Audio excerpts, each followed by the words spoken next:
Alors, il faut que je vous raconte. Une fois où j'étais chez Jordan et où on passait un après-midi inoubliable à regarder par la fenêtre les gens qui passent, à un moment donné, il s'est levé et il m'a dit: Tu veux venir voir ma voiture avec moi? Ben là, je lui dis: Une voiture? T'as une voiture, toi? Bah, nous étions deux jeunes gens insouciants qui prenaient le bus. Donc, il me dit qu'il a une voiture, moi, je sais pas, moi. Donc, bah, ouais. Puis il me dit: Bah oui, j'ai une voiture. Moi, déjà, dans ma tête, je suis en train de me dire, si t'as une voiture, pourquoi tu prends le bus? Mais c'est pas grave, c'est pas grave. Peut-être que les réponses viendront après, parce que je ne suis pas forcément dans le jugement. Donc, on quitte de chez lui, et donc on va se promener, hein, une deuxième de ses passions. Et pas très loin, il m'amène à un endroit où il y a plusieurs garages. Surprise, hein. Il sort une clé de sa poche, genre un garage et tout. Il ouvre un garage, je pourrais même plus dire le v'là, parce que je suis allée qu'une seule fois. Et là, il me montre, il a une voiture rouge.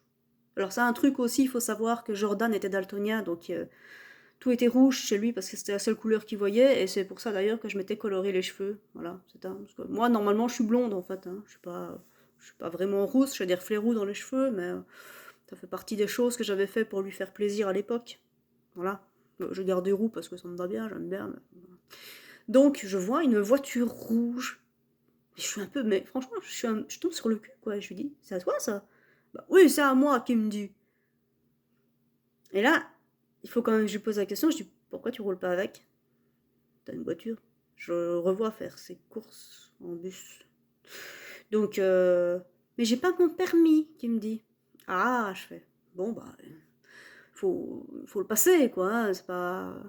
Et là, il me confie quand même qu'il a essayé de passer son permis 4 5 fois, mais qu'il n'y arrive pas.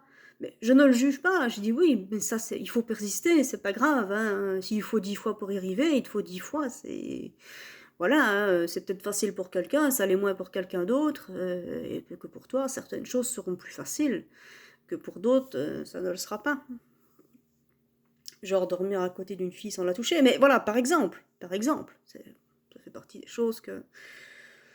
Et puis il me dit qu'en fait il s'est découragé et que pour l'instant il a plus envie de le repasser, et voilà, je n'ai rien à dire là-dessus, c'est son choix. Mais il me laisse quand même sous-entendre que sa voiture, ça fait au moins 2 ans qu'elle est là. Donc, enfin, ouais. Et puis il me dit, ce qui m'embête quand même, c'est pour les assurances. Hein. Les assurances. Les assurances de quoi? Alors écoutez, moi franchement c'est vrai, je m'y connais pas, j'ai pas de voiture, hein, je roule à vélo, donc je suis cycliste, je fais partie de ces gens qu'on klaxonne, hey, dégage de la route. C'est moi. Même une fois, le GPS m'a envoyé sur l'autoroute avec mon vélo, pour ceux qui se rappellent. J'ai cru que j'allais passer aux infos, mais bon, voilà. Donc, je ne sais pas comment ça fonctionne, hein, les assurances avec les voitures, mais oui, il y a une taxe de mise en circulation, ça je sais bien. Mais ce que je ne comprends pas, c'est que tant que ta voiture, elle est au garage, comme ça, et que ça fait 2 ans qu'elle est au garage, pourquoi est-ce que tu payes une assurance si tu ne roules pas avec? Donc, je lui pose la question, et encore une fois, je ne me suis même pas renseignée depuis. Moi, en tant qu'ignorante la détention de voiture, c'est vraiment une question que je me pose. Et là, il me dit, ben oui, mais comme ça, je suis en règle, et si jamais il n'y a pas de problème. Ben, si jamais il n'y a pas de problème de quoi? Ta voiture, elle est au garage. Et puis là, je lui dis, tu payes combien? Alors, honnêtement, je vais vous dire, je me rappelle plus du montant qu'il m'avait dit. Je me rappelle plus, mais je sais que c'était plus de 100 euros par mois. Je ne sais plus vous dire exactement combien est-ce qu'il payait. Et quand il m'a dit ce montant, je me rappelle, je lui ai dit, oh, je sais pas, on va dire que c'était 130 balles. Ok, on va dire que c'était 130 balles. Et là, je lui fais, tu payes 130 balles pour une assurance avec une voiture que tu ne roules pas? Et t'as trop de pognon, toi, au fait. Bah, c'est sorti tout seul, vraiment, je lui ai dit. Puis là, il me fait, mais non, mais tu comprends pas. Bah, oui, non, c'est vrai, je comprends pas. C'est vrai, oui, je comprends pas. Et là, j'insiste. Mais si t'as 130 balles en trop, bah, tu peux me les donner, moi je les veux bien. C'est ça. Si vraiment t'as trop de pognon, donne-le-moi, ça me pose pas de problème, je t'en voudrais pas. Mais voilà, je sais pas. Donc ça a été pour moi un grand moment d'incompréhension.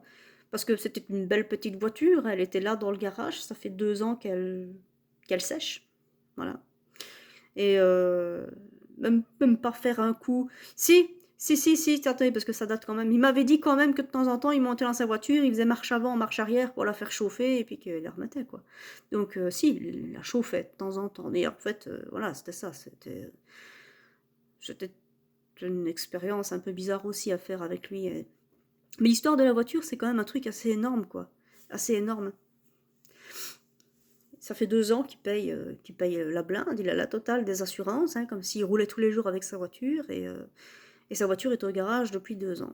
Voilà. Donc encore une fois, moi je m'y connais pas, hein, peut-être que toutes ces assurances sont obligatoires, que la voiture roule ou non, mais à partir du moment où tu n'as pas de permis, que ta voiture roule pas, voilà, je sais pas. Et voilà, ça fait partie des nombreuses choses qui ont un petit peu... C'est des questions que je me pose toujours à l'heure actuelle et je vous parle de ça, c'était en 2012. C'était il y a 10 ans, on est en 2022. Voilà, c'est un truc de malade ça.